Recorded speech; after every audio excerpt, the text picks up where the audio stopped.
What's up, closers and entrepreneurs? Tryson Jones coming at you again. It is a Thursday today, not a Friday, but this is not a top 5 Friday.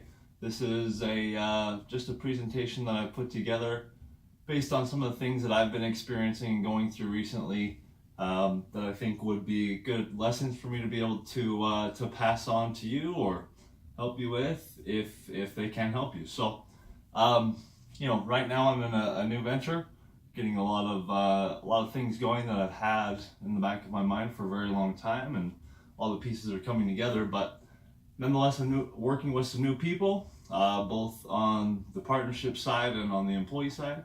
And there's a few things that I've identified within myself and within the people that I'm working with that really have make a big impact as to the outcome of what they're trying to do, whatever their goal was, as they exhibit these behaviors, habits, actions, whatever it may be. So without further ado, today I want to talk to you about the difference when you're building a business, when you're leading people, between doing that from a mindset or a place of control, or more so a place of faith.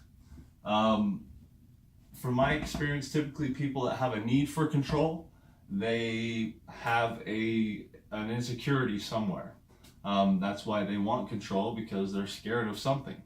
And so if you find yourself trying to control a lot of situations or control anything that you can't control, really, ask yourself what's underneath that. What's the fear that gives you that need for control? So the first thing I've identified as one of the primary characteristics of a person that needs control is they need certainty.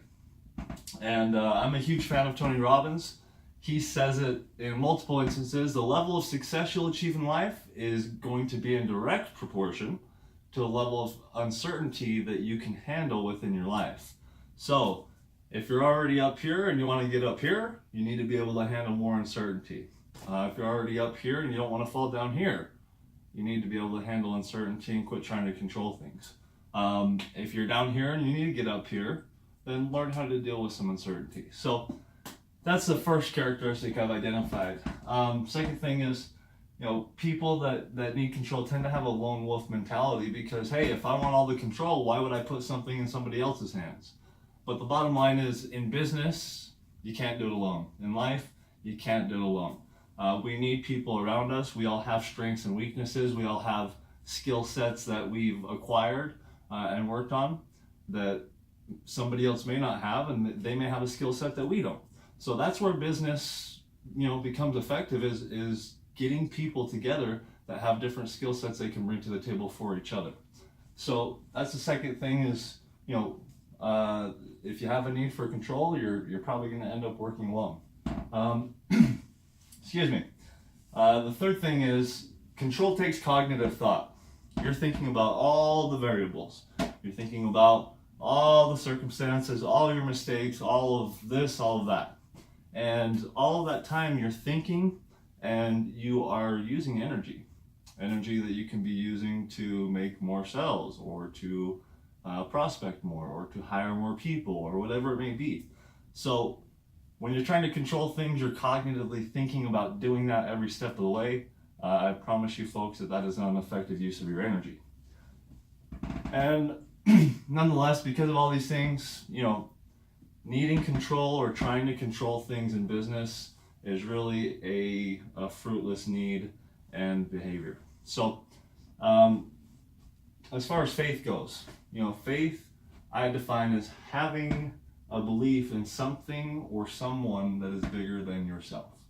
So whoever that is to you, I don't care. I don't discriminate. I've explored a lot of different things in my life, but nonetheless, if you have faith in the universe, in God, in Dalai Lama, in Allah, in Buddha, then you're able to slow down those cognitive thoughts. You're able to really focus on the money-making activities. You're able to lead people better because they know that you have faith in them. I mean, this is just a huge change that ultimately you need to see getting you to the same result. And that's where the faith comes in, is that you have faith that if you're doing something right, and you keep doing that thing right every day, then eventually, could be a month, a week, or 10 years from now, but eventually you'll achieve your goal. So here's a few things or a few characteristics that I've identified that might help you to kind of understand what you might want to be focused on if you want to let go of that need for control and go with a more faith-based approach in your business. So number one is faith acts on subconscious prompts.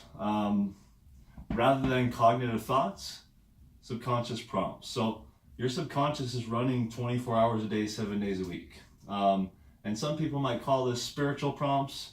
Some people call it their guardian angels, Holy Ghost, whatever it may be. But nonetheless, we all have a gut feeling. If you don't have a gut feeling, then quit using drugs because you're cut off of it. But we all have a gut feeling. And if we follow that gut feeling, then 99.9% of the time, I've proven it to be right, and I've proven myself wrong to figure that out. So rather than thinking about every decision we make, every action we take, and how we can be in the most control of that situation, we just go on these prompts and say, do I go this way or that way? Yeah, that way feels good. I'm going that way. And that's really as simple as it should be. If you're not trying to control things, you go with the flow, then you're just going to gut check yourself and you're going to make a decision.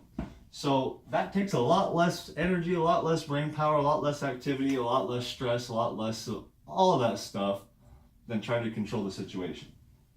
A person who is more so faith-based, that's not the right word, a person who takes a more faithful approach at building their business is typically somebody who, is thinking about the group. They're not thinking about themselves.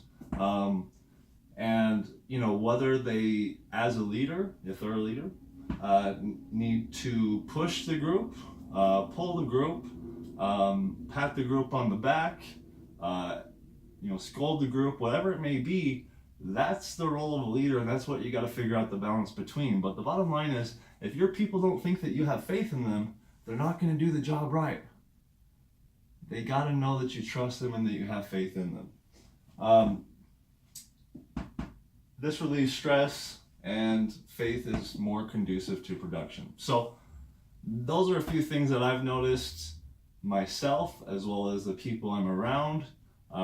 There's some contrast, and I've been able to kind of pick apart, this person rubs me this way, this person rubs me that way, I rub this person the wrong way and this person the right way.